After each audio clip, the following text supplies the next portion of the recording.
यहाँ उठेका विषयवस्तु अहिलेको नीति तथा कार्यक्रममा समेटियोस्, होइन भने यो बैठक नचलाइयोस्। बेकारमा यो तपाईँको अहिलेको अवस्था किन हामीले समय बर्बाद गरिरहेका छौँ?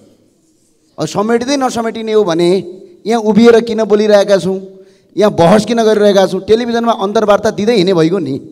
भर्खरै प्रधानमन्त्रीज्यूले भन्नुभयो यो नीति तथा कार्यक्रममा छलफल गरेको कुरा लेखिँदैन, यहाँ केही पनि हुँदैन भन्ने कुरा भर्खर रोस्टमबाट भन्नुभयो। अनि यो छलफल चाहिँ गरेर चाहिँ यो लाखौँ रुपियाँ चाहिँ खर्च किन गरे? छलफलै नगरे भए हुन्थ्यो। यदि अब कानुनै छैन, नीति नै छैन भन्नु, कानुन चाहिँ कसले बनाउने हो? नीति कसले बनाउने? माथिबाट एलियन आएर त बनाउने होइन, यही संसदले बनाउने हो। प्रधानमन्त्रीज्यूलाई सभामुख मार्फत भन्न चाहन्छु, यहाँ उठेका विषयवस्तु अहिलेको नीति तथा कार्यक्रममा समेटियोस्, होइन भने यो बैठक नचलाइयोस्। बेकारमा यो तपाईँको अहिलेको अवस्था किन हामीले समय बर्बाद गरिरहेका छौँ? अब समेटिँदै नसमेटिने हो भने यहाँ उभिएर किन बोलिरहेका छौँ, यहाँ बहस किन गरिरहेका छौँ? टेलिभिजनमा अन्तर्वार्ता दिँदै हिँडे भइगयो नि। यसको महत्त्व भने कानुन कसले बनाउने हो, नीति कसले बनाउने? यही संसदले बनाउने हो, तपाईँ हामी सांसदले बनाउने हो। त्यही भए हुनाले यो नीति तथा कार्यक्रममा पहिला के थियो हामी जान्दैनौँ, अहिले साल चाहिँ जे कुरा आएको छ। हामी राजनीतिक दल र नेताहरू एक भएर अगाडि बढ्न आवश्यक छ। मैले आफ्नो ठाउँबाट गर्नुपर्ने त्याग, देखाउनुपर्ने लचकता र जिम्मेवारी देखाएको छु भन्ने मेरो विश्वास छ। सम्माननीय सभामुख महोदय, मान्य सदस्यहरू, सबभन्दा पहिला म सम्माननीय राष्ट्रपतिज्यूबाट मिति 2080 जेष्ठ 5 गते सङ्घीय संसदको दुवै सदनको संयुक्त बैठकलाई गर्नुभएको सम्बोधनका लागि नेपाल सरकारको तर्फबाट सम्माननीय राष्ट्रपतिज्यूप्रति हार्दिक आभार व्यक्त गर्न चाहन्छु। सङ्घीय संसदको संयुक्त सदनमा प्रस्तुत भएको नेपाल सरकारको आर्थिक वर्ष 2080-81 को नीति तथा कार्यक्रम सम्बन्धमा यस सम्मानित सदनमा विगत 5 दिनदेखि लगातार मान्य सदस्यहरूले सक्रियताका साथ सदन छलफल गर्नुभई महत्त्वपूर्ण विचार र सुझावहरू राख्नु भएकोमा म अत्यन्त उत्साहित भएको छु। यसका लागि म सम्पूर्ण मान्य सदस्यहरूलाई हार्दिक धन्यवाद व्यक्त गर्न चाहन्छु जो यसमा सहभागी हुनुभयो। यस प्रकारको रचनात्मक छलफल र बहसले सरकारको नीति तथा कार्यक्रममा गहिरो सोचका साथै सबै महत्त्वपूर्ण पक्षलाई समेटेर आएको सारभूत दस्तावेज नै प्रमाणित भएको मैले महसुस गरेको छु। वस्तुगत तथ्य र यथार्थमा आधारित भएर गरिएको स्वस्थ छलफलले लोकतन्त्रलाई बलियो बनाउने कुरामा दुई मत हुन सक्दैन। प्रस्तुत नीति तथा कार्यक्रमलाई सम्मानित संसदका अधिकांश मान्य सदस्यहरूले समर्थन गर्नुभएको छ, तथापि केही बुँदा र विषयहरूमा अस्पष्टता रहेको, कतिपय विषय दोहोरिएको एवं कतिपय विषय नसमेटिएको भनेर पनि मान्य सदस्यहरूले सुझाव र टिप्पणी राख्नुभएको छ। यस पृष्ठभूमिमा म मान्य सदस्यहरूले राख्नुभएका विचार, जिज्ञासा र सुझाव सम्बन्धमा नेपाल सरकारको दृष्टिकोण तथा धारणा राख्न यस सम्मानित सदनमा उपस्थित भएको छु।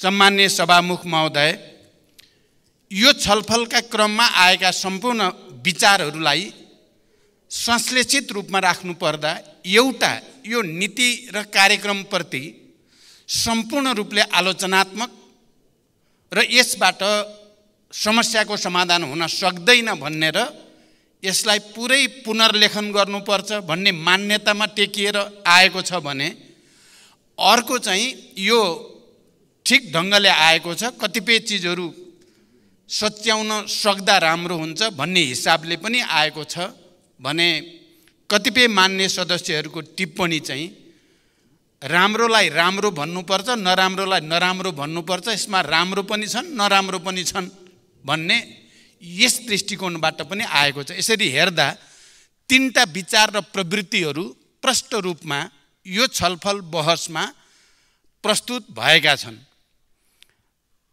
र मान्य कतिपय सदस्यहरू जसले यसलाई आलोचनात्मक पनि राख्नु भएको छ, मान्य सदस्यहरूले राख्दा एउटा चाहिँ भनाइ आएको छ, यो अलि कर्मकाण्डी नै छ। यसले आजको देशको अगाडि उपस्थित आर्थिक, राजनैतिक, सामाजिक, सांस्कृतिक समस्याहरूलाई सम्बोधन गर्न सक्दैन भन्ने कोणबाट आएको छ। र धेरै मान्य सदस्यहरूले हामी एउटा परम्पराको शिकार भएका छौँ र हरेक वर्ष नीति कार्यक्रम आउँछ, सुन्दाखेरि राम्रै सुनिन्छ, तर व्यवहारमा कार्यान्वयन गर्ने क्रममा चाहिँ फेरि त्यो जस्तो प्रस्तुत हुन्छ त्यही रूपमा गरिएको हुँदैन। मैले पनि ती मान्य सदस्यहरू जसले यसलाई यो नीति कार्यक्रम भनेर सरकारले प्रस्तुत गर्छ, पहिला राजतन्त्र हुँदासम्म राजाको मुखबाट सरकारको नीति कार्यक्रम भनेर पढाइन्थ्यो, अहिले राष्ट्रपतिबाट पढाइन्छ, तर त्यो चाहिँ परम्परागत नै हुन्छ भन्ने मान्यतामा धेरै हदसम्म म आफू पनि सहमत पाउँछु। र यो पटक मैले कोसिस पनि गरेँ परम्पराभन्दा भिन्न ढङ्गको छोटो अहिलेको देशको समस्यालाई ठोस रूपमा र मूर्त रूपमा सम्बोधन गर्ने गरी नीति कार्यक्रम तयार पार्दा के होला भन्ने सोचे पनि र त्यसको निम्ति थोरै छलफल राजनैतिक वृत्तमा गर्ने कोसिस गरेँ पनि, तर अहिले समयको पनि हामीलाई चाप र हाम्रो काम गर्ने तौर तरिकामा ठुलो परिवर्तन तत्काल ल्याउन पनि सम्भव नहुने हुँदा मैले अन्ततः एउटा सम्झौताको मान्यताबाट अगाडि बढ्नुपर्ने बाध्यता मैले महसुस गरेँ। परम्पराका पनि जे हाम्रा छन् त्यसलाई पनि हामी एक हदसम्म आत्मसात अथवा स्वीकार गरेर जानुपर्ने र केही नयाँ कुराहरू पनि सम्बोधन गरेर लानुपर्ने आजको अवस्था हो भन्ने आत्मसात गरेर नै यो नीति कार्यक्रम आएको छ। म जो मान्य सदस्यहरूले यसलाई कर्मकाण्डी देख्नु भएको छ, म एक हदसम्म भन्न ठान्छु यो कर्मकाण्डी पनि छ। कैयौँ कुराहरू, कैयौँ आधारभूत कुराहरू पोहोर सालको सरकारले ल्याउने पनि यस्तै यस्तै हुन्थ्यो, कैयौँ आधारभूत कुराहरू परार सालको सरकारले ल्याउने पनि यस्तै यस्तै नै हुन्थ्यो, झन् पहिलेको र झन् पहिलेको पनि। त्यसकारण यो कर्मकाण्डी नै हो भने म के ठान्छु भने हिजो सरकारको नेतृत्व गर्ने पार्टी र नेता साथीहरूले भन्नुपर्ने हुन्छ बिल्कुल ठिक आयो, हामीले ल्याएको जस्तै आयो, हामीले पनि यस्तै ल्याउँथ्यौँ, अहिलेको सरकारले नै त्यस्तै ल्याएको हुनाले त समर्थन पो गर्नुपर्ने जस्तो मैले महसुस गर्छु। के पहिलाकोले ल्याएको योभन्दा गुणात्मक ढङ्गले फरक थियो र हामी सबै त यही नै छौँ नि, हामी सबै सरकारमै छौँ नि कुनै न कुनै रूपमा, हिजोको सरकार अस्तिको सरकारमा पनि। एउटा त म त्यस दृष्टिले यहाँ कहीँ न कहीँ हाम्रो राष्ट्रिय सहमति छ भन्न ठान्छु म। यो नीति कार्यक्रममा परम्परागतै भन्ने हो भने पनि परम्परागत ढङ्गले एउटा नेसनल कन्सेन्सस यसभित्र छ। फेरि यो पटकको नीति कार्यक्रमको केही मौलिकता छन् भनेर म यस सम्मानित सदनमा राख्न चाहन्छु, किनभने यो पटक निर्वाचन भइसकेपछि मेरो नेतृत्वमा केही महिनाभित्रै दुईटा गठबन्धन भए, पहिलो गठबन्धन, दोस्रो गठबन्धन। पहिलो गठबन्धन बन्दा हामीले सामूहिक ढङ्गले न्यूनतम साझा कार्यक्रम कमन मिनिमम प्रोग्राम भनेर बनायौँ र त्यही कमन मिनिमम प्रोग्राममा आधारित भएर मैले यसै रोस्टमबाट प्रस्ताव आफ्नो तर्फबाट प्रधानमन्त्रीको हैसियतले प्रस्तावित केही विषयहरू गरेको थिएँ। मलाई सम्झना छ, मलाई लाग्छ प्रमुख प्रतिपक्षी दलको नेताजीलाई पनि पुरै सम्झना छ। मैले त्यो प्रस्ताव पहिलो गठबन्धनको कमन मिनिमम प्रोग्राममा आधारित भएर मैले त्यो प्रस्ताव प्रस्तुत गर्दै गर्दा र यहाँबाट तल ओर्लेपछि प्रतिपक्षी दलको नेताले भनेको शब्द अहिले पनि म प्रष्ट सम्झिराखेको छु, historic and excellent statement. Excellent statement भन्नुभएको थियो र म बडो ऊर्जावान भएको थिएँ। मलाई बडो खुसी र गर्व महसुस भएको थियो। अनि केही समयपछि दोस्रो गठबन्धन बन्यो। दोस्रो गठबन्धनको कमन मिनिमम प्रोग्राम फेरि अर्को बनाइयो हामीले।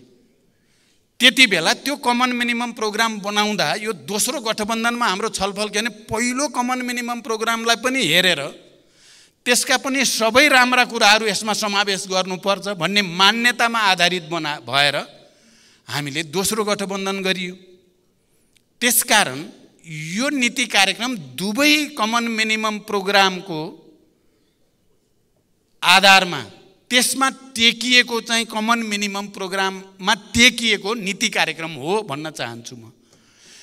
त्यसकारण यो विगतको जस्तो परम्परागत नीति कार्यक्रम होइन भन्ने तर्क म राख्न चाहन्छु। मान्य सदस्यहरूले गहिरो गरी विचार गरिदिनु भयो भने यो पटकको अलिकति विशिष्टता, यो पटकको मौलिकता यसमा अन्तर्निहित छ।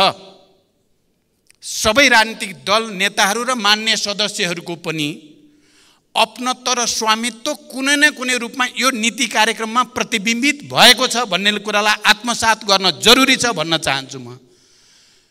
सभामुख महोदय, यस अर्थमा यो नीति कार्यक्रम विगतको भन्दा फरक पृष्ठभूमि, फरक सन्दर्भ सहित यो आएको छ र यसलाई त्यो रूपमा आत्मसात गर्न जरुरी छ।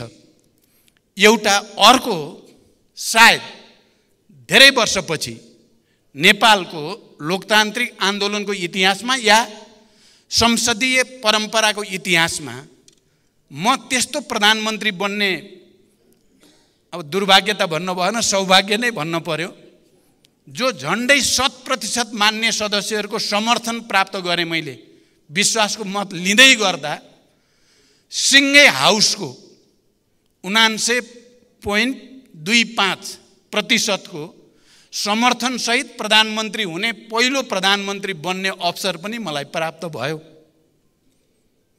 र अहिले पनि म फेरि उही प्रधानमन्त्री हुँ। म प्रधानमन्त्री दोस्रो गठबन्धनमा गए पनि प्रधानमन्त्री भएको पहिलो गठबन्धनबाट हो। कारण प्रधानमन्त्रीको हैसियतले पहिलो गठबन्धनका मान्य सदस्यहरू या दल नेताहरूले पनि यो प्रधानमन्त्रीमा आफ्नो लगानी छ, आफ्नो पनि योगदान छ भनेर किन नमान्ने? यसलाई नेगेटिभ मात्रै किन हेर्ने? यसलाई पोजिटिभली हेर्यो भने त नेतृत्वको हिसाबले पनि यहाँ सहमतिको, सहकार्यको एउटा पृष्ठभूमि र आधार छ भनेर किन नबुझ्ने? र नेतृत्वको हिसाबले पनि हामी सबैको सामूहिक कन्ट्रिब्युसनबाट बनेको नेतृत्व भनेर किन नबुझ्ने? र मैले त्यही आधारमा यो नीति कार्यक्रम पनि दुईटै कमन मिनिमम प्रोग्राममा आधारित भएको नयाँ नीति कार्यक्रम भनेर मैले तर्क किन नगर्ने? र म मान्य सदस्यहरूलाई यो विषयमा गम्भीर रूपले विचार गर्न हार्दिक अनुरोध गर्न चाहन्छु। सभामुख महोदय, यो हाम्रो मौलिकताभित्र, हाम्रो विशेषताभित्र पर्छ। मैले यसो भन्दै गर्दा म के पनि सम्झिने गर्छु भने हामी नेपालीहरू, नेपालको राजनीतिक नेतृत्वहरू, राजनीतिक दलहरू सङ्घर्ष र एकता र रूपान्तरणको एउटा नयाँ मौलिक संस्कृतिको विकास गर्ने दलहरू पनि हौँ र त्यस्तो नेतृत्वहरू पनि हौँ भनेर हामीले किन आत्मसात नगर्ने? हामीले त्यत्रो युद्धलाई, द्वन्द्वलाई शान्तिमा रूपान्तरण गर्ने, दुईपटक संविधान सभाबाट भए निर्वाचन गरेर भए पनि संविधान बनाइ छाड्ने, त्यो पनि सहमतिबाट, परस्पर विपरीत राजनीतिक धारणा र मुद्दा हुँदाहुँदै पनि शान्ति सम्झौतामा सबै मिलेर सहभागी हुने, सहकार्य गर्ने, अनि सङ्घीय लोकतान्त्रिक गणतन्त्रको संविधान घोषणा गर्दै गर्दा पनि सबै मिलेर त्यसलाई एउटा निष्कर्षमा पुर्याउने हामी नै त हौँ भने अहिले पनि देशमा जे समस्याहरू छन् ती समस्याहरू समाधान गर्न हामीले सहकार्य किन नगर्ने? मैले यो पटक कार्यकारी प्रमुखको जिम्मेवारी जसरी प्राप्त भए पनि प्राप्त भएको सन्दर्भलाई अलिकति विगतको भन्दा भिन्न रूपले अगाडि बढाउने सङ्कल्प मैले लिएकै हो। भिन्न रूपले भन्दा सामाजिक न्याय, सुशासन र समृद्धिका निम्ति सहकार्य राजनीतिक नेतृत्वहरूका बीचमा त्यो जरुरी छ। अहिले कहीँ न कहीँ हाम्रा कतिपय कमजोरीका कारणले, राजनीतिक नेतृत्वका कमजोरीको कारणले, दलहरूका कमजोरीको कारणले जनतामा असन्तुष्टि, निराशा बढ्दो छ। हिजो हामी जति बेला विस्तृत शान्ति सम्झौता गर्दै थियौँ, संविधान सभाको निर्वाचन गरेर एउटा नयाँ संविधान निर्माण गर्दै थियौँ, त्यति बेलाको जनताको भरोसा, हामीप्रतिको आशा अहिले विचलित हुँदैछ र कहीँ न कहीँ असन्तुष्टि र निराशा बढ्दो छ र त्यसले कतै अराजकतातिर जाने र देश निकै अप्ठ्यारो स्थितितिर जाने त होइन भन्ने चिन्ता पनि हामी सबैलाई भएको छ। मलाई लाग्छ हिजो 12 बुँदे समझदारी र शान्ति सम्झौतामा सहभागी त्यसका सहयात्रीहरू र त्यसका प्रमुख सहयात्री भन्न चाहन्छु म, प्रमुख सहयात्रीहरू आज निकै गम्भीर हुनुपर्ने आवश्यकता छ र ती प्रमुख सहयात्री मध्ये मैले नेतृत्व गरेको पार्टी र म आफै पनि एउटा प्रमुख भूमिकामा रहेको हुनाले आजको दिनमा मेरो चिन्ता र मेरो चासो र मेरो पहलकदमी चाहिँ कसरी फेरि एकचोटि राष्ट्रिय एकता र सहमतिको वातावरण बनाउने, अहिले देशका अगाडि विद्यमान सुशासनका समस्या, भ्रष्टाचार लगायत विकृति र विसङ्गतिलाई कसरी सामूहिक रूपले त्यसका विरुद्ध अगाडि जाने, समृद्धिको एउटा नयाँ मोडेल हामीले कहाँबाट पत्ता लगाउने र सामाजिक न्यायद्वारा सबभन्दा तल परेका जनतालाई हामीले कसरी सम्बोधन गर्ने भन्ने चिन्ता र चासोको कारणले म निरन्तर त्यसमा पहलकदमीमा छु। यही सदनभित्र पनि हामी सत्तापक्ष छौँ, प्रतिपक्ष छौँ, हाम्रा विचार र राजनीतिमा कैयौँ अन्तरहरू छन्, यो मानिएको कुरा हो। यो हिजो पनि थिए, आज पनि छन्, भोलि पनि रहन्छन्। जबसम्म यो राजनीतिक दल र प्रतिस्पर्धा रहिराख्छ, यो भोलि पनि रहिराख्ने नै कुरा हो। तर जति बेला देशमा गम्भीर समस्या पैदा हुन्छ, अप्ठ्यारो स्थितिमा देश जान्छ र जनताले थुप्रै समस्याको सामना गर्नुपर्ने अवस्था आउँछ, त्यति बेला हामी नै राजनीतिक दलहरू हौँ, हामी नै राजनीतिक नेताहरू हौँ जसले सहमति, सहकार्य र एकताको माध्यमबाट त्यसको सामना गरेका छौँ। म फेरि पनि एकचोटि नयाँ मान्य सदस्यहरूलाई स्मरण गराउन चाहन्छु, हिजोको शान्ति सम्झौता र संविधान सभाको कुरा मात्रै होइन, विनाशकारी महाभूकम्पको बेलामा म प्रतिपक्ष दलको नेता थिएँ, अरू साथीहरू सरकारमा हुनुहुन्थ्यो, नेपाली कांग्रेसको नेतृत्वमा सरकार थियो।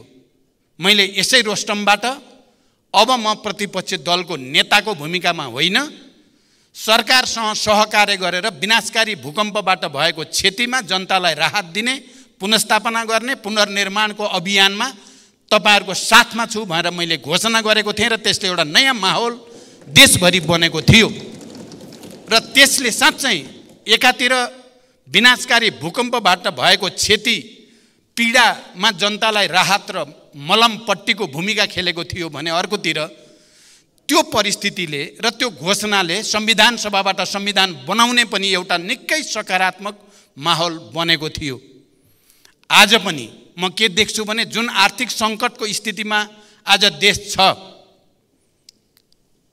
सुशासनको दृष्टिकोणले संस्थागत भ्रष्टाचारको जो स्थिति छ माथिदेखि तलसम्म, सामाजिक न्याय र समृद्धिका दृष्टिकोणले जुन समस्या र चुनौतीको हामीले आज सामना गर्नु परेको छ, मलाई के लाग्छ भने यति बेला फेरि हामी यी विषयहरूमा, कम्तीमा पनि यी विषयहरूमा हामी राजनीतिक दल र नेताहरू एक भएर अगाडि बढ्न आवश्यक छ। म यो रोस्टमबाट कुनै औपचारिक जवाफ मात्रै म दिइरहेको छैन। यसो भन्दै गर्दा म के पनि भन्न चाहन्छु भने यही सदनभित्र सत्ता पक्ष र प्रतिपक्षका आफ्ना भूमिका छन्, सिद्धान्त त त्यो कुरा हामी बुझ्छौँ पनि, तर राष्ट्रिय समस्या समाधान गर्ने दृष्टिकोणले जनताको आवश्यकता र चाहनालाई सम्बोधन गर्ने दृष्टिकोणले हेर्यो भने हामी एक ठाउँमा उभिन आवश्यक छ। कहीँ न कहीँ हामीले समझदारी र सहमति कायम गर्न आवश्यक छ। त्यसकारण प्रधानमन्त्रीको हैसियतले मैले हुन त केही तिता मिठा नमिठा पनि भएका छन्। मैले अघि भने पहिलो गठबन्धनबाट दोस्रो गठबन्धनमा आइपुग्दा त्यसले पैदा गरेका मनोभावना मनोविज्ञान छन्, त्यो कुरा पनि म बुझ्छु। तर ती मनोभावना र मनोविज्ञान भन्दा ठुलो कुरा राष्ट्र हो, जनताहरूको आधारभूत हितहरूको पक्षमा काम गर्नु हो। त्यसकारण मैले प्रतिपक्ष दलको नेता अलिकति अस्वस्थ हुँदा उहाँको घरमै गएर सभापति शेरबहादुर देउबाजी पूर्व प्रधानमन्त्री र म समेत हामीले यो सदनलाई सुचारू गर्न र यसलाई व्यवस्थित गर्न र यहाँ हुने बहसलाई रचनात्मक र फलदायी बनाउन हामी एक हुन जरुरी छ भन्ने हामी छलफल गऱ्यौँ। कहीँ न कहीँ त्यसबाट एउटा सकारात्मक माहौल बन्दै गयो र हामीले केही विषयमा परम्परागत ढङ्गले निर्णय गरेनौँ।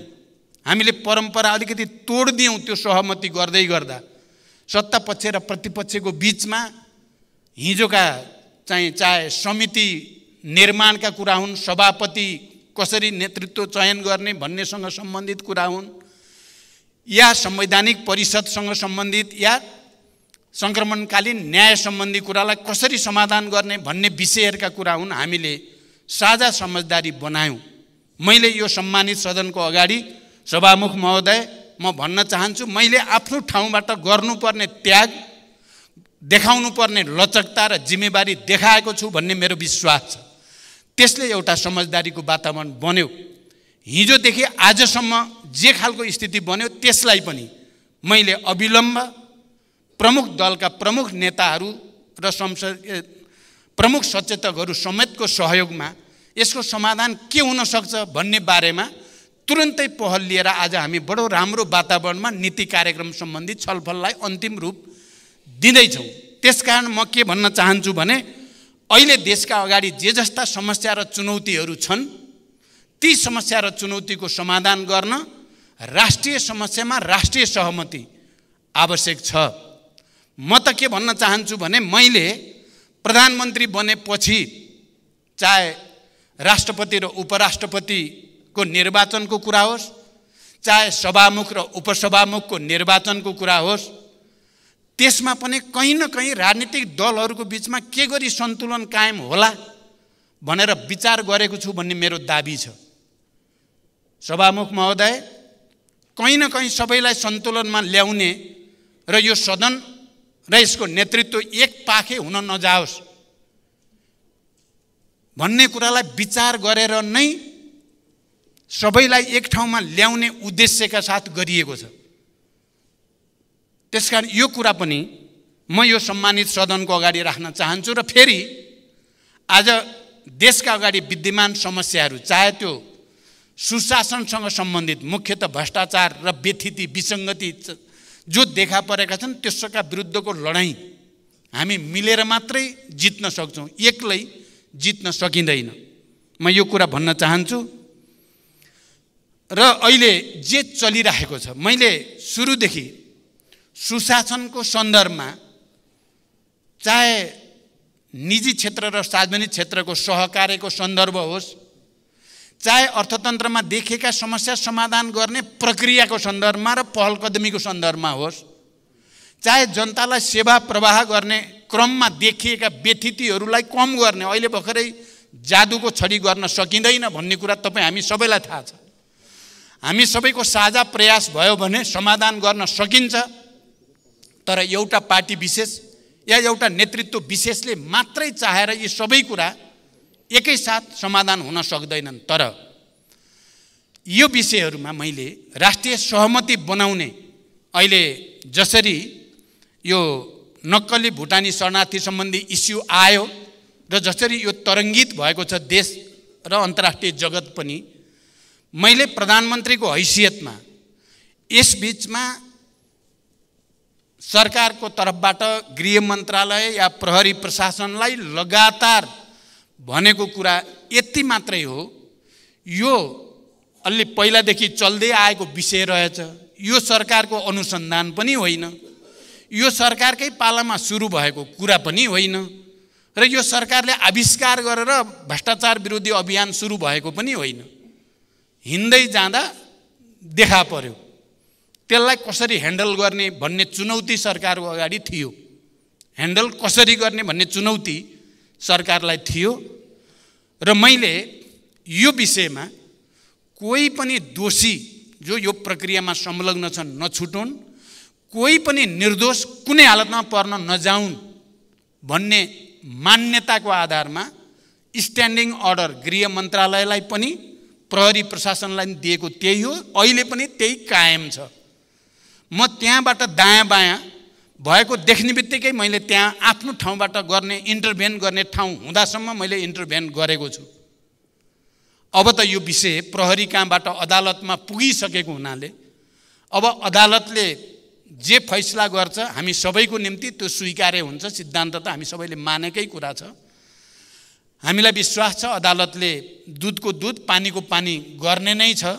प्रहरीले पनि यस बीचमा अनुसन्धान गर्दा थुप्रै अप्ठ्यारा र जटिलताको बीचमा पनि उनीहरू एउटा निष्कर्षमा पुगेका छन् र कयौँलाई लाग्छ यही मात्रै सरकारले यसैलाई मात्रै ध्यान दिएको छ कि। म यो सम्मानित सदनलाई भन्न चाहन्छु यसमा मात्रै होइन, अन्य तमाम व्यथितिहरूमा पनि सरकारको ध्यान छ। चाहे त्यो सम्पत्ति शुद्धिकरणसँग सम्बन्धित कुरा होस्, चाहे त्यो राजस्वसँग सम्बन्धित कुरा होस्, चाहे अन्य तमाम क्षेत्रका व्यथितिका कुरा हुन्, ती सबैलाई माथि पनि ध्यान छ र कदम कदम गरेर ती सबै सच्याउनु पर्छ र त्यसको निम्ति सबै राजनीतिक दल र यो सम्मानित सदनको सहयोगको आवश्यकता छ भन्ने म ठान्छु। अहिले तेस्रो कार्यकाल हुनसक्छ, यो अन्तिम कार्यकाल होस्। मैले चुनौतीको रूपमा पनि अवसरको रूपमा नि लिएको छु। त्यति ठुलो आन्दोलन, क्रान्ति, त्याग र बलिदान पछि प्राप्त भएको यो परिवर्तन नै धाराशायी हुने हो कि भन्ने छटपटी र यो छटपटीले मात्रै केही हुनेवाला छैन। आत्मसमीक्षा नगरिकन, आफैलाई करेक्सन नगरिकन त फेरि हामीले जनतामा पैदा भएको मनस्थितिलाई बदल्न सकिँदैन। त्यसकारण मैले आफूलाई एउटा ठुलो अग्नि परीक्षामा रहेको महसुस गरेको छु र मैले सम्पूर्ण रूपले सुशासन, सामाजिक न्याय र समृद्धिको निम्ति आफूलाई समर्पित गर्ने सङ्कल्पका साथ छु भनेर म यो सम्मानित सदनलाई राख्न चाहन्छु र म यो सम्मानित सदनका माध्यमबाट आम नेपाली जनसमुदायलाई पनि अपिल गर्न चाहन्छु। सुशासन र सामाजिक न्याय र समृद्धिको नयाँ अभियानको थालनीमा सबैको सहयोग आवश्यक छ। म खुसी र गर्व पनि व्यक्त गर्न चाहन्छु। अहिले सरकार र जनता बिस्तारै बिस्तारै एक ठाउँमा जोडिन थालेको अनुभूति हुन्छ। सरकारले चाल्न थालेका कदमहरू सुशासन सम्बन्धी या सामाजिक न्याय र विकास सम्बन्धी ती कदम र जनताको भावना र आवश्यकतामा बिस्तारै बिस्तारै सम्बन्ध जोडिँदै गएको र यसलाई हामीले अझ केही कदम राम्रोसँग अगाडि बढायौँ भने एउटा ठुलो फड्को मार्न सकिने मैले महसुस गरेको छु। सम्माननीय सभामुख महोदय, संसद देश र जनताको सर्वोत्तम हित र सरोकारका विषयमा रचनात्मक छलफल गरी सकारात्मक उपाय पहिल्याउने थलो हो। अत यहाँ हुने प्रत्येक छलफल र बहस सकारात्मक परिणतिको अपेक्षासहित हुनुपर्दछ। नागरिकले संसदभित्रका हाम्रा प्रत्येक गतिविधिलाई नजिकबाट नियालिरहेका छन्। जनतामा भ्रम, निराशा र कुण्ठा फैल्याउने हिसाबले होइन, आशा, उमङ्ग र भरोसा बढाउने हिसाबले हामीले हाम्रा विचार र हाम्रा भनाइहरू संसदमा जिम्मेवारी पूर्वक राख्नुपर्दछ भन्ने मलाई लाग्दछ। हाम्रो लोकतान्त्रिक अभ्यासलाई थप परिष्कृत बनाउँदै हाम्रो लोकतन्त्रलाई अझ उन्नत र सुसंस्कृत बनाउने दिशामा हामी सबैको ध्यान केन्द्रित हुन जरुरी छ। यस सन्दर्भमा हिजो र आज यहाँ जे बहस भएको छ म यसलाई सकारात्मक रूपले बुझ्न चाहन्छु।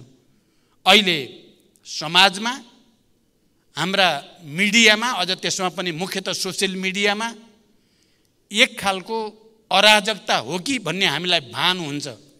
त्यहाँ प्रयोग हुने भाषा शैली र कतिपय कुरा हामी हेर्न पनि सकिँदैन, सुन्न पनि सकिँदैन। अझ सोसियल मिडियाको कुरा गर्ने हो भने कैयौँ समाचारहरू र कैयौँ कुराहरू सत्य हुँदैनन्, कपोलकल्पित हुन्छन्, त्यहाँ प्रयोग भएको भाषा धेरै तल्लो स्तरको सुन्न नसकिने भाषा हुन्छ, त्यहाँ प्रयोग भएका फोटोहरू हेर्न नसकिने फोटोहरू हुन्छन्। यो एउटा अराजकताको स्थितितिर मैले अहिले अध्ययन गर्दैछु। हाम्रा छिमेकीदेखि संसारका उन्नत भनिने देशहरूमा यो प्रक्रियालाई कसरी उनीहरूले नियमन गरेका छन्, कसरी नियन्त्रण गरेका छन्। हाम्रो जस्तो स्वतन्त्रता भन्ने के अराजकता मैले अन्त कहीँ पनि देखिनँ। हामी मात्रै त्यस्तो ठाउँमा छौँ। हामीले यसलाई नियमन गर्नुपर्ने, हाम्रो भाषा शैलीलाई अलिकति सुसंस्कृत गर्नुपर्ने, हाम्रो मिडियालाई एउटा मान्यताभित्र अभ्यस्त हुने ठाउँमा पुर्याउन सक्नुपर्ने देखिन्छ। र त्यसको सुरुवात हामीले सदनभित्रबाटै गर्नुपर्छ, किनकि सिङ्गो देशको ध्यान सदनतिरै हुन्छ। अहिले त्यहाँ सदनमा नेताहरूले कस्तो भाषा प्रयोग गर्छन्, कस्ता विचार प्रस्तुत गर्छन्, कस्ता नीति योजना कार्यक्रमहरू प्रस्तुत गर्छन् भन्ने कुराले सिङ्गो समाजमा पनि हामीले एउटा संस्कृतिको सम्बोधन गरिरहेका हुन्छौँ र त्यो सञ्चार गरिरहेका हुन्छौँ। त्यसकारण म सबै मान्य सदस्यहरूलाई यो विषय हामी सबैले गहिरो गरी हेक्का राख्नै पर्ने ठाउँमा हामी आइपुगेका छौँ। हामी सबैले धेरथोर गल्ती गरेकै छौँ विगतमा। हामी कोही पनि चोखै छौँ एक्लै भन्ने ठाउँमा हामी छैनौँ। त्यहाँ सबैले आत्मसमीक्षा गर्ने र यहाँ हुने बहसलाई पनि स्तरीय बनाउने, अध्ययन गरेर आउने, तथ्यमा आधारित भएर बहस गर्ने कुरालाई जोड दिने, भाषा शैली पनि सुसंस्कृत प्रयोग गर्न जोडबल गर्ने, गाली गलोज र चाहिँ घोचपेच बढी गरेर केही प्राप्त हुनेवाला छैन भन्ने कुरालाई आत्मसात गर्न जरुरी छ। र यो सायद हामीले आँट्यौँ भने सुरु गर्न सकिन्छ र त्यसले बिस्तारै देशलाई एउटा सभ्यतातिर, एउटा संस्कृतितिर र जनतालाई पनि एउटा बलियो सन्देश एकताको हामी दिन सक्छौँ भन्ने मेरो विश्वास छ। वर्तमान सरकार देशका सामु विद्यमान चुनौतीहरूलाई सम्बोधन गर्दै सुशासन, समृद्धि र सामाजिक न्यायलाई प्रमुख प्राथमिकतामा राखी दृढताका साथ अघि बढेको छ। यिनै प्राथमिकतामा केन्द्रित भई आर्थिक सामाजिक रूपान्तरणका नवीन सोच र कार्यक्रमहरू सहित प्रस्तुत हुने जमर्को गरिएको छ। नेपालको संविधानले दिशानिर्देश गरेका राज्य सञ्चालनका आधारभूत मान्यता, निर्देशक सिद्धान्त तथा नीतिहरू, विश्व समुदाय समक्ष हामीले गरेका प्रतिबद्धताहरू एवं आवधिक योजनामा समाविष्ट दीर्घकालीन महत्त्वका विषयलाई प्रस्तुत नीति तथा कार्यक्रमहरूमा प्राथमिकीकरण गरिएको कुरालाई म सम्मानित सदनलाई स्पष्ट गर्न चाहन्छु।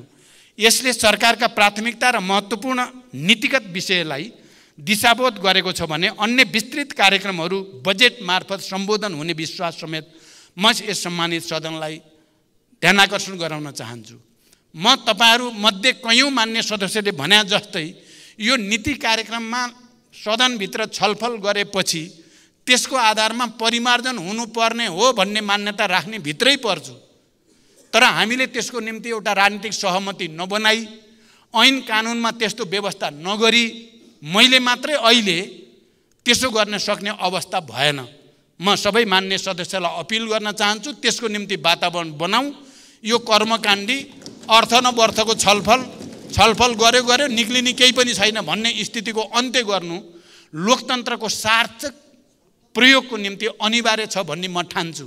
र त्यो हामी कम्तीमा पनि टार्गेट गरौँ, अर्को वर्षदेखि हामी यस्तो बोलेर पनि अर्थ नहुने भाषण गर्ने छैनौँ भनेर हामीले एउटा कमिटमेन्ट गर्यौँ भने अर्को वर्षदेखि परिवर्तन ल्याउन सकिन्छ भन्ने मेरो विश्वास छ। नयाँ निर्वाचन मार्फत ताजा जनादेश सहित मेरो नेतृत्वमा गठित दुवै संयुक्त सरकारको प्राथमिकता र साझा न्यूनतम कार्यक्रम यो मैले भनि नै सकेँ। यस नीति तथा कार्यक्रममा हाम्रो राष्ट्रिय आकांक्षा स्पष्ट रूपमा प्रतिबिम्बित भएको छ भन्ने मेरो विश्वास छ। यसमा राष्ट्रिय सार्वभौमता, भौगोलिक अखण्डता, स्वतन्त्रता, स्वाधीनता एवं राष्ट्रिय हितको संरक्षण गर्दै सबल र न्यायपूर्ण नेपाल निर्माण गर्ने सर्वोपरि लक्ष्य हासिल गर्ने दृढ सङ्कल्पका साथ ठोस कार्यक्रमहरू अगाडि सारिएकै छ। प्रस्तुत नीति तथा कार्यक्रमले सङ्घीयताको सुदृढीकरण, अर्थतन्त्रको संरचनात्मक सुधार र पुनरुत्थान, कृषि क्षेत्रको आधुनिकीकरण र व्यवसायीकरण, औद्योगिक क्षेत्रको प्रवर्धन, उत्पादन र रोजगार वृद्धि, म मान्य सदस्यहरूलाई भन्न चाहन्छु यसमा कति मर्मको साथ संकेन्द्रित भएर आयो म अहिले दाबी त धेरै गर्दिनँ, तर उत्पादन कृषि उत्पादनमा वृद्धि र रोजगारी सृष्टिमा बजेटमा नयाँ एउटा विशेष कार्यक्रम ल्याइनेछ र त्यसले 753 पालिकामा एउटा नयाँ वातावरण बन्नेछ भन्ने विश्वास म यहाँहरूको अगाडि राख्न चाहन्छु। विकास निर्माण कार्यको निर्धारित लागत र समयमा सम्पादन, सूचना प्रविधि, शिक्षा, स्वास्थ्य लगायतका सार्वजनिक सेवाहरूको पहुँच र गुणस्तरीयता अभिवृद्धि, शासकीय सुधार, भ्रष्टाचार नियन्त्रण एवं सामाजिक न्याय र शान्ति सुरक्षा कायम गर्ने लगायतका विषयलाई उचित रूपमा सम्बोधन गरिएको छ। नेपाली जनताको दशकौँको सङ्घर्षबाट हासिल भएको सङ्घीय लोकतान्त्रिक गणतन्त्र, समाजवाद उन्मुख अर्थतन्त्र, समावेशी शासन प्रणाली संस्थागत गर्ने मुख्य ध्येयका साथ प्रस्तुत भएको यस नीति कार्यक्रम गन्तव्यहीन छ भन्नु तर्कसङ्गत छैन। नीति तथा कार्यक्रमको बुँदा नम्बर 10 र 11 मा सरकारको सोच, लक्ष्य र गन्तव्यका साथै प्रमुख नीतिगत प्राथमिकताहरूलाई बडो स्पष्ट रूपमा उल्लेख गरिएको छ। अत यो नीति कार्यक्रममा दीर्घकालीन सोच मात्र होइन, त्यसलाई व्यवहारमा उतार्न अवलम्बन गरिने प्रमुख प्राथमिकता र रणनीतिहरू पनि स्पष्ट शब्दमा परिभाषित गरिएका छन्। विभिन्न आन्तरिक तथा बाह्य कारणले गर्दा हाम्रो अर्थतन्त्रले सामना गरिरहनु परेको चुनौतीको समाधान गरी नागरिकमा विश्वास र आशाको सञ्चार गर्न सरकारले नयाँ घोषणा गर्ने तर कार्यान्वयन नहुने विगतको अनुभवबाट पाठ सिक्दै यसपटक कार्यान्वयन योग्य विषयलाई प्राथमिकतामा राखिएको छ। अत यो नीति तथा कार्यक्रम कल्पनाको पुलिन्दा होइन, कार्यान्वयन योग्य प्राथमिकता दिएका विषयहरूको सूची र संहिता हो भन्ने कुरा पनि म स्पष्ट गर्न चाहन्छु। विभिन्न राजनीतिक दर्शन बोकेका हामी बीच फरक फरक सोच र दृष्टिकोण हुन सक्छन्, हुन्छन् पनि, त्यो स्वाभाविक हो। तर राष्ट्रको रूपान्तरण र समृद्धि तथा जनताको जीवनस्तरमा सुधार गर्ने जस्ता अहम सवालमा हामी व्यक्तिगत एवं दलीय आग्रह पूर्वाग्रह त्यागेर सबै एकै ठाउँमा हुनुपर्दछ। हामी हुँदै पनि आएका छौँ। विषयवस्तुलाई त्यसको गाम्भीर्य र महत्त्वका आधारमा वस्तुपरक ढङ्गबाट विश्लेषण गर्ने संस्कृतिको विकास गर्न सके मात्र हामी राष्ट्रिय मुद्दाहरूमा एउटै भावना र एउटै दृष्टिकोणका साथ अगाडि बढ्न सक्दछौँ। यस सन्दर्भमा छलफलकै सन्दर्भमा यस नीति कार्यक्रममा पुरानै विषयहरू दोहोरिएका छन् भन्ने टिप्पणी समेत मान्य सदस्यहरूले गर्नुभएको छ। सरकार अविच्छिन्न उत्तराधिकारवाला संस्था हो, यो कुरा सबै दल र अझ प्रमुख नेताहरूलाई राम्रोसँग ज्ञान छ। नीतिगत स्थिरता र गतिशीलता बीच उपयुक्त सन्तुलन कायम गरेर मात्र समृद्धिको यात्रा तय गर्न सकिन्छ। यसै यथार्थमा आधारित विगतदेखि सञ्चालन हुँदै आएका महत्त्वपूर्ण र राष्ट्रिय प्राथमिकताका कार्यक्रमलाई निरन्तरता दिइएको छ। साथै जनतासँग प्रत्यक्ष सरोकार राख्ने थप नयाँ नीति र कार्यक्रम पनि प्रस्तावित गरिएका छन्, जसमध्ये म मान्य सदस्यको अगाडि केही प्रतिनिधिमूलक कार्यक्रम जुन नयाँ छन् त्यसलाई यहाँ संक्षेपमा उल्लेख गर्न चाहन्छु। 1.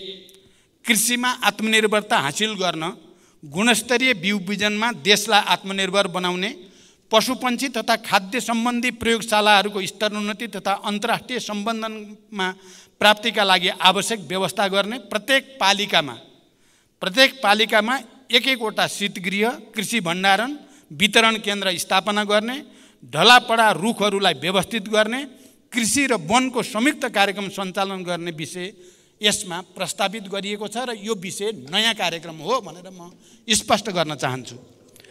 विद्युत क्षेत्रमा 2 वर्षभित्र सबैलाई विद्युतमा पहुँच पुर्याउने, हिउँदमा 30 युनिट र वर्षातमा 50 युनिटसम्म विद्युत निःशुल्क उपलब्ध गराउने, सिँचाइ कार्यमा प्रयोग हुने विद्युत महसुलमा सहुलत दिने कार्यक्रम पनि यसमा समेटिएको छ। यो आफैमा नयाँ कार्यक्रम हो।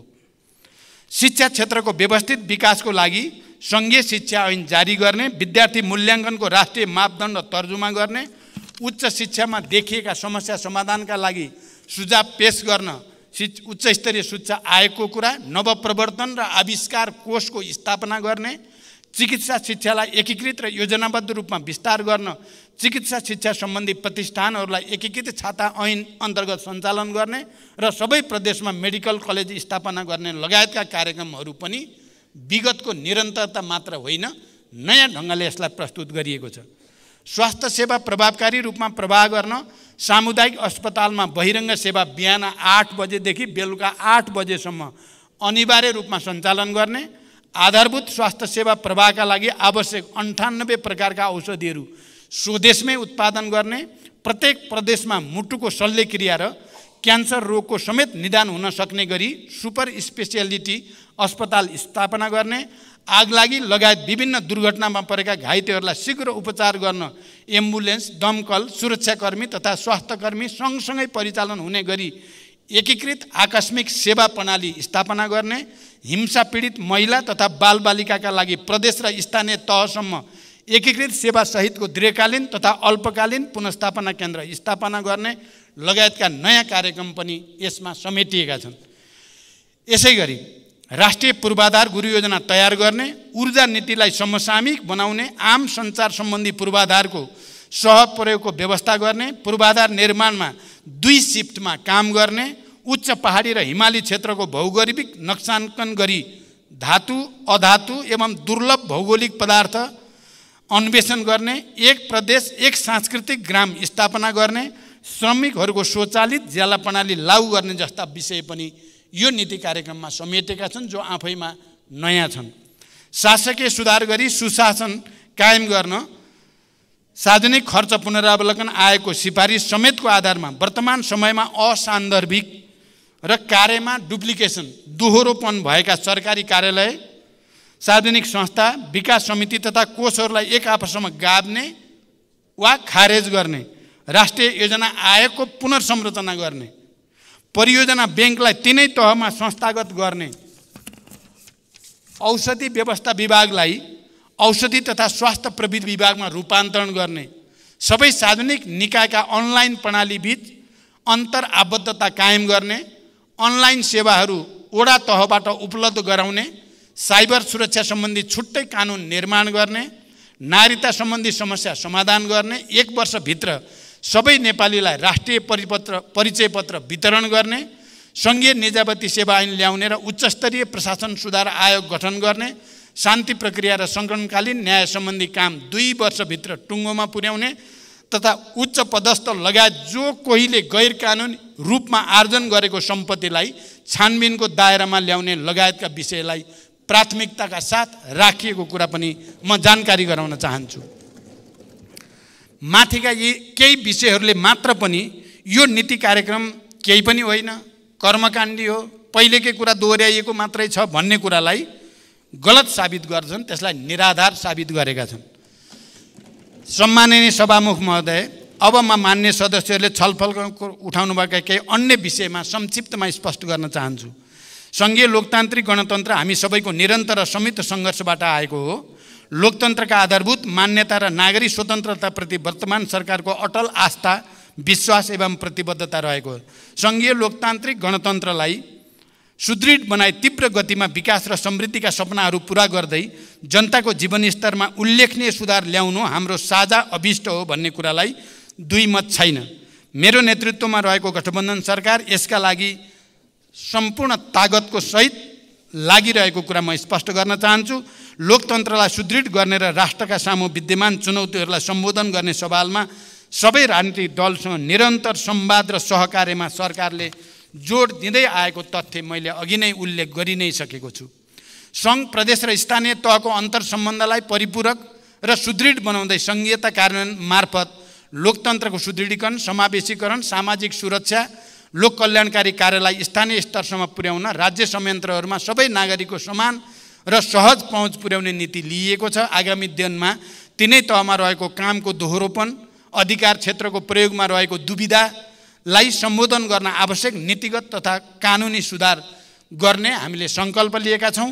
यस सम्बन्धमा संविधान तथा कानुनमा भएका विभिन्न संयन्त्रहरूलाई क्रियाशील तुल्याउने विषयलाई विशेष रूपले जोड दिएको छ। राष्ट्रिय विकास समस्या समाधान समितिको बैठक भयो। सातै प्रदेशका मुख्यमन्त्री र अन्य सम्बन्धित सरकारवालाका बिचमा 2 दिनसम्म हामीले गम्भीर बहस चलाएर राष्ट्रका समस्या कसरी समाधान गर्ने र यो अन्तर सम्बन्धलाई कसरी सुदृढ गराउने भन्ने बारेमा ठोस सुझावहरू प्राप्त भएको छ र सरकार त्यसमा दृढतापूर्वक अगाडि बढ्दैछ। विभिन्न कारणले आयोजना हुन नसकेको अन्तर्प्रदेशीय परिषद लगायतका समन्वयकारी संयन्त्रहरूको बैठक यथाशीघ्र आयोजना गरी कार्यान्वयनमा देखिएका अप्ठ्याराहरूलाई सम्बोधन गर्न सरकार प्रतिबद्ध रहेको छ। कोभिड-19 महामारीको प्रभावबाट क्रमशः मुक्तै हुँदै गएको मुलुकको अर्थतन्त्र र सामाजिक क्रियाकलापलाई क्रमशः सामान्य बनाउँदै लाने कुराका सन्दर्भमा रुस युक्रेन बीचको युद्ध र त्यसबाट सृजित प्रतिकूलताले अर्थतन्त्रलाई सन्तुलनमा राख्न पुनः जटिलता निम्त्याएको कुरा हामी सबैलाई अवगत नै छ। इन्धन, खाद्यान्न लगायत वस्तुको अन्तर्राष्ट्रिय स्तरमै भएको अप्रत्याशित मूल्य वृद्धि र आपूर्ति श्रृङ्खलामा उत्पन्न असहज जस्ता उदाहरणहरू ज्वलन्त उदाहरणहरू हुन्। यसबाट हाम्रो अर्थतन्त्रमा अझै पनि चाप रहेकै छ। अर्थतन्त्र पूर्ण रूपमा चुनौतीबाट मुक्त भइसकेकै छैन। यस्ता अवस्थामा आर्थिक पुनरुत्थान र पुनः सबलीकरणका कार्यक्रमहरूलाई प्राथमिकताका साथ अगाडि बढाउने कुरामा सरकार प्रतिबद्ध छ।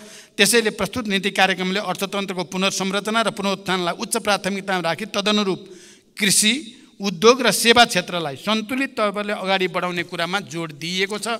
उत्पादन र उत्पादकत्व अभिवृद्धि तथा रोजगारी सृजना गरी स्वावलम्बी अर्थतन्त्र निर्माण गर्ने सोच यस नीति कार्यक्रममा अन्तर्निहित रहेको छ। प्रस्तुत नीति कार्यक्रमले वित्तीय, मौद्रिक र अन्य विषय क्षेत्रगत नीति तथा कार्यक्रमको सामञ्जस्यपूर्ण तरिकाले कार्यान्वयन गरी समष्टिगत आर्थिक स्थायित्व कायम गर्न जोड दिएको छ। अर्थतन्त्रको समग्र मागमा आएको ह्रास, तरलताको सङ्कुचन, उच्च ब्याज दर, मूल्य वृद्धि, न्यून पुँजीगत खर्च, बढ्दो चालु खर्च, घट्दो राजस्व परिचालन तथा बाह्य क्षेत्र सन्तुलनमा परेको चापलाई सम्बोधन गर्दै अर्थतन्त्रलाई पुनरुत्थान र चलायमान बनाउने कुरा नीतिमा प्राथमिकताका साथ समेटिएको छ र हामीले समस्याबाट भागेर होइन, समस्यालाई ढाकछोप गरेर होइन, समस्यालाई पनि प्रष्ट रूपमा राख्ने र समाधानका उपायहरू पनि वस्तुगत र व्यवहारिक बनाउने कुरामा जोड दिइएको छ। नीति तथा कार्यक्रमहरूको कार्यान्वयनमा मानव विकास सूचकाङ्कमा पछि परेका कर्णाली प्रदेश, सुदूरपश्चिम प्रदेश र मध्य प्रदेशलाई विशेष प्राथमिकतामा राखिएको छ र तदनुरूप स्रोत साधनलाई परिचालन गर्ने कुरालाई महत्त्वका साथ उल्लेख गरिएको छ। राष्ट्रिय आयको वितरणलाई समन्वयिक बनाउने कुरालाई जोड दिएको छ। यसमा दिगो विकासका लक्ष्यहरू कोही पनि पछि नछुटुन् भन्ने मूल मर्मलाई आत्मसात गरिएको छ। सम्माननीय सभामुख महोदय, प्रस्तुत नीति कार्यक्रमले हालसम्म प्राप्त उपलब्धिहरूलाई संस्थागत गर्दै कृषि, उद्योग, व्यापार, पूर्वाधार, ऊर्जा, पर्यटन, यातायात, सूचना प्रविधि, शिक्षा तथा स्वास्थ्यलाई विकासको मुख्य संवाहक क्षेत्रको रूपमा अघि बढाउने कुरालाई जोड दिएको छ। उत्पादन, उत्पादकत्व र रोजगारी र आय वृद्धि, मानव पुँजी निर्माण, आय असमानता र बहुआयामिक गरिबीको दरमा कमी, दिगो विकास र जलवायु उत्थानशीलता, संघीयताको सुदृढीकरण र सुशासनलाई प्राथमिकतामा राखिएको छ। प्रस्तुत नीति तथा कार्यक्रमले मूलतः राष्ट्रिय महत्त्वका तथा राष्ट्रका लागि दीर्घकालीन रूपमा प्रभावित पर्ने विषयलाई प्राथमिकताका साथ समेटिएको छ। विगतदेखि सञ्चालनमा रहेका बहुवर्षीय रूपान्तरणकारी र राष्ट्रिय प्राथमिकताका कार्यक्रमलाई निरन्तरता दिएको छ। तदनुसार बजेट तथा साधन स्रोत विनियोजन गरिने कुरामा म सबै मान्य सदस्यहरूलाई आश्वस्त तुल्याउन चाहन्छु। यस नीतिले मूल्य वृद्धि नियन्त्रण गरी मुद्रास्फीतिलाई वाञ्छित सीमाभित्र राख्ने र उपभोक्ताको हक हित संरक्षण गर्ने कुरालाई उच्च प्राथमिकतामा राखेको छ। लामो समयदेखि बन्द र रुग्ण अवस्थामा रहेका उद्योगहरूलाई पुनः सञ्चालनमा ल्याउने वा खारेज वा एकीकरण गर्ने कुरालाई महत्त्वका साथ उल्लेख गरिएको छ। सार्वजनिक खर्चमा मितव्ययिता कायम गर्दै खर्चको उत्पादकत्व बढाउने कुरालाई विशेष जोड दिएको छ। प्रस्तुत नीति कार्यक्रमले गुणस्तरीय सेवा प्रवाह र आधारभूत वस्तु तथा सेवाको नियमित आपूर्तिमा विशेष जोड दिएको छ। स्वदेशी उत्पादनमा खाद्य सुरक्षाको प्रत्याभूत गर्न क्षेत्रगत नीतिहरूमा समेत कृषि तथा वन क्षेत्रलाई उत्पादन र उत्पादकत्वसँग आबद्ध गर्दै लैजाने नीति लिएको छ। कतिपय मान्य सदस्य 2 वर्षभित्र ढलापडा रुख निकाल्ने 2 वर्ष किन कुर्ने भन्नुभएको छ। 2 वर्षभित्र भनेको हामीले त 50औं वर्ष कुरिसक्यौँ। 50औं वर्षदेखि त ढलापडा त सडा भइसकेका छन्। अब ती ढलापडालाई 2 वर्षभित्र भनेको भोलिदेखि नै निकाल्न सके त निकाल्न पाइन्छ भन्ने नै कुरा हो।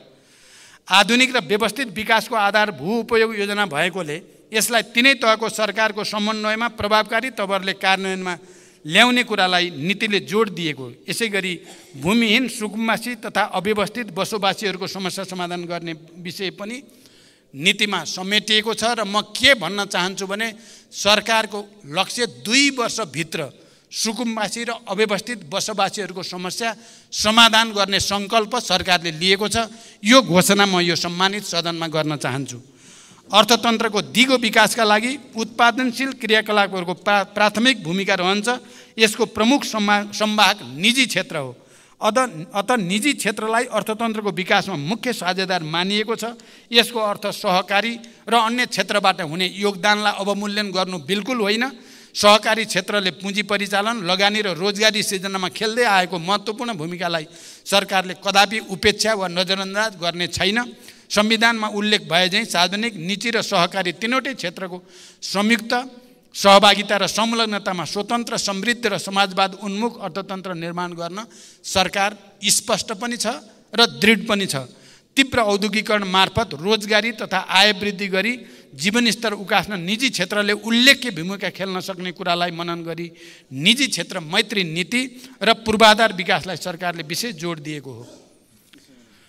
कृषि उत्पादनमा आत्मनिर्भरता हासिल गर्ने लक्ष्यका साथ नेपालमै उत्पादन हुन सक्ने कृषि उपजको उत्पादन र उत्पादकत्व वृद्धि र बजारीकरणलाई जोड दिएको छ। कृषकहरूलाई समयमै रासायनिक मल र उन्नत बिउ बिजन उपलब्ध गराउने तथा वर्षैभरि कृषियोग्य जमिनमा सिँचाइ सुविधा विस्तार गर्ने कुरालाई नीतिले समेटेको छ। साथै स्थानीय तहमा जैविक मल कारखाना स्थापना गर्न सरकारले प्रोत्साहन गर्ने नीति स्पष्ट रूपमा अगाडि सारेको छ।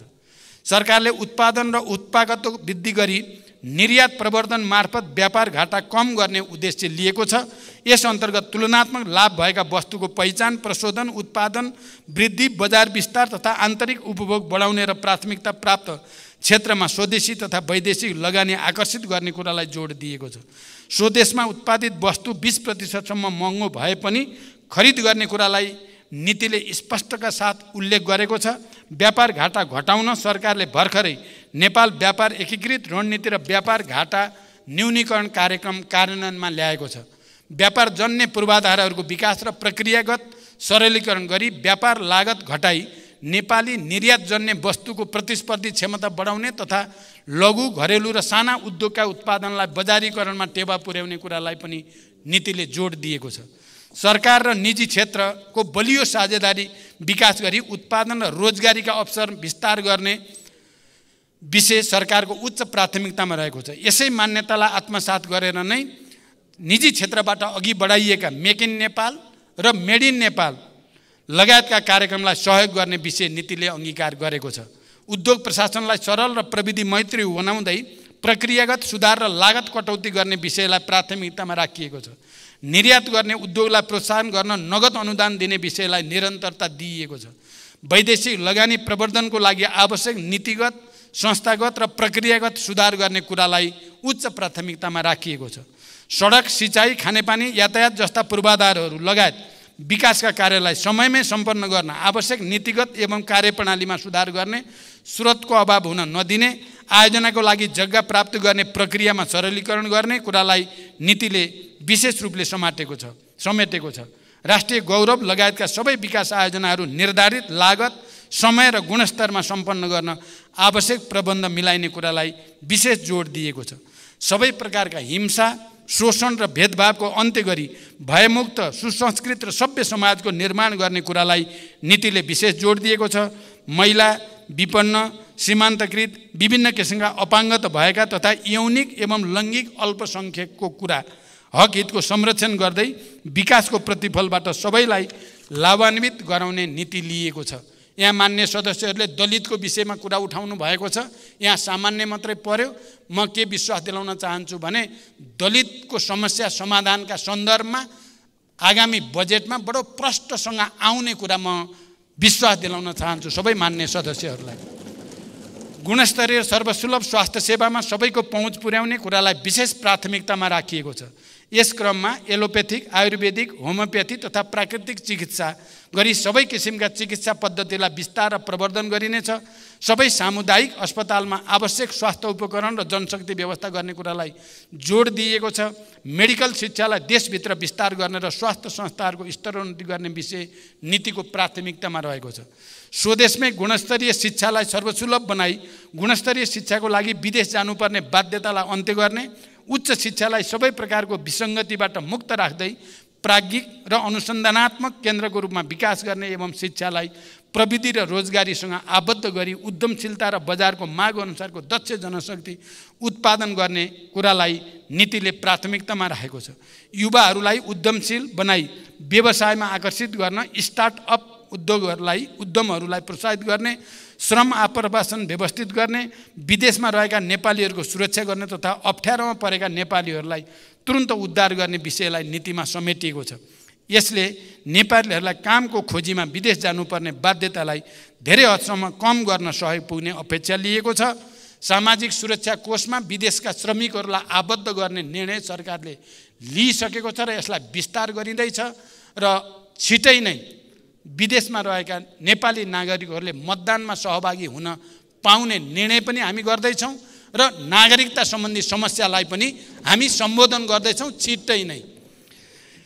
नीतिले चुरे संरक्षण गर्दै वातावरणीय ह्रास नहुने गरी तथा नदी एवं खनिजजन्य पदार्थको अनियन्त्रित दोहनलाई रोक्दै ढुङ्गा गिटी बालुवाको उत्पादन सङ्कलन र वितरण कार्यलाई व्यवस्थित गर्न आवश्यक कानुनी व्यवस्था गर्ने कुरालाई प्राथमिकतामा राखिएको छ। अतः यसलाई चुरेको विनाश र नदी तथा खानीको जथाभावी उत्खननलाई बढावा दिन खोजेको रूपमा बुझ्नु सही छैन। त्यसरी नबुझ्न पनि म मान्य सदस्यहरूसँग आग्रह गर्न चाहन्छु। जहाँसम्म ढलापडा रुखलाई पहिचान तथा सङ्कलन गरी 2 वर्षभित्र बिक्री वितरण गर्ने कुरा छ, यो विषयलाई देशभित्र काठ र काठजन्य वस्तुको आयातलाई न्यून गर्दै काठको मागलाई आन्तरिक रूपमा सम्बोधन गर्ने तथा वन जङ्गल क्षेत्रमा वर्षौँदेखि त्यसै परिरहेका रुखहरूलाई व्यवस्थित गरी राजस्व समेत वृद्धि गर्ने सकारात्मक अभियानको रूपमा बुझ्न म विशेष रूपले अपिल गर्न चाहन्छु। नीतिमा सार्वजनिक प्रशासनलाई सक्षम, व्यावसायिक, सुदृढ, प्रतिस्पर्धी, समावेशी र जनउत्तरदायी बनाउँदै प्रशासन संयन्त्रबाट प्रवाह हुने सार्वजनिक सेवालाई छिटो छरितो र नतिजामुखी बनाउने कुरालाई जोड दिइएको छ। सबै सरकारी कार्यालयमा सेवा प्रवाहको एकद्वार प्रणाली विकास गर्ने, जनगुनासोलाई प्रभावकारी तवरले सम्बोधन गर्ने कुरालाई समेटिएको छ। काम गर्ने कर्मचारीलाई प्रोत्साहित र पुरस्कृत गर्ने कुरालाई प्राथमिकता राखिएको छ।